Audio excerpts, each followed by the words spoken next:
Там кто-то у нас Павлодар, Петропавловск, Астана, это все по идее России. Что это даже Рудный қаласында тұратын Қазақстан азаматы Микита Счугов өткен жылы ашық түрде Ресейге қолдау білдіріп, Қазақстанға қарсы мәлімдеме жасаған болатыны.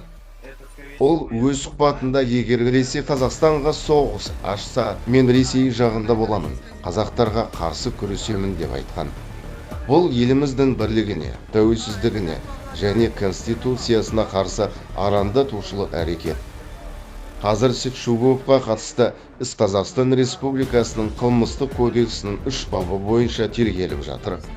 174 бап әлеуметтік және ұлттық араздықты қоздыру, 180 бап сепаратизм, 274 бап жалған ақпарат тарату. Қазақстан бір тұтас мемлекет, мұндай арандатушылардың жазасыз қалмауы ел тыныштығының кепілі. Біз Рудный тұрғындары еліміздің егемендігін, бейбітшілігін және мемлекеттік тұтастығын қорғауға әрқашан дайынбыз.